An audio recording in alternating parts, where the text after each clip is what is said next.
I know you have the wrong motive. I know you coming at me out of envy. Preach anyway. Because even in your lack of sincerity, somebody comes to Christ. I don't know how, but they did. Preach anyway. Bishop Noel Jones allegedly rebukes Gino Jennings for his continued attacks against fellow ministers. For several years, Gino has been attacking T.D. Jakes due to his popularity and his gifted preaching. Bishop Jones outlines that Gino is simply jealous and his ministry has been retarded by his envious heart. I am convinced that leaders who destroy other leaders can't build anything substantial for God. Why? God would not let David build the temple. What did he say to David? You have too much blood on your hands.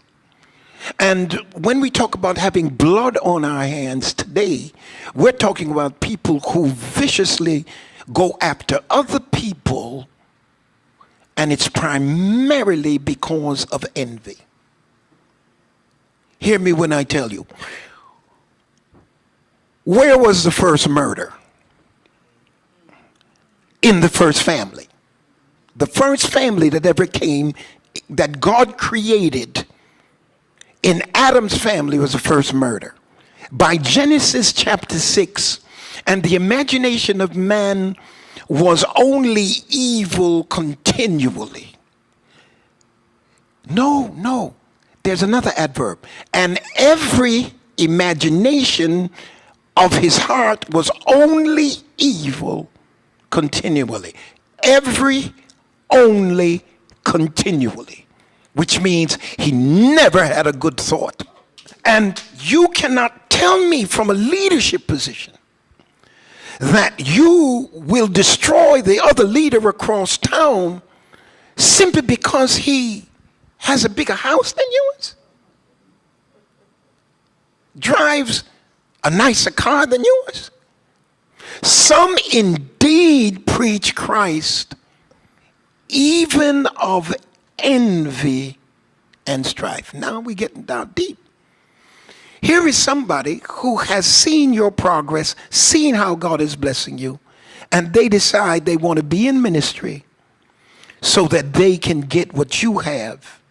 And at the same time, in order to get your following, they have to tear you down.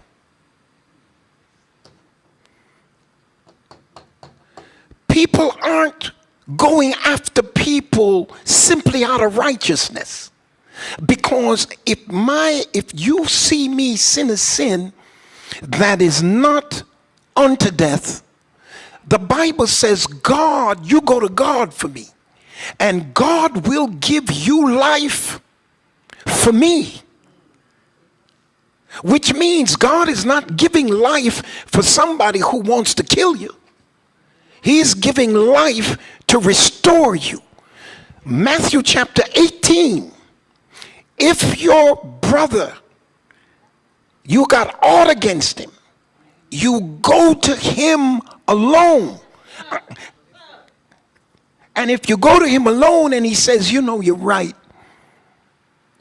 You're right. Now you've gained a brother. If he doesn't hear you, you take him to the church and let the church judge. And the Bible says, and if he can't come, then let him be accursed. Walk away from him. Now, I would like to ask everybody who's blasting, everybody online, did you ever pick up a phone and call the brother? Did you ever email your sister privately? Did you ever discuss it before you started cursing everybody out? Because since you're a Bible believer, and since you believe in holiness, and since you believe in the scriptures, then maybe you should follow it.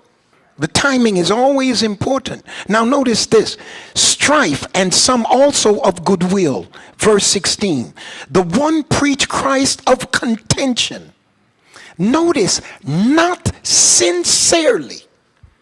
You're preaching and you're not sincere. You're preaching and you're full of fight. There is no amicable presentation. There is no love in your presentation. And then you preach and hear it, supposing to add affliction to my bonds. I'm already in trouble. And yet you're preaching to make me hurt even more. You're preaching and you got some reason why Nero has got me locked up. And you've got some kind of presentation as to how evil I must have been for him to lock me up.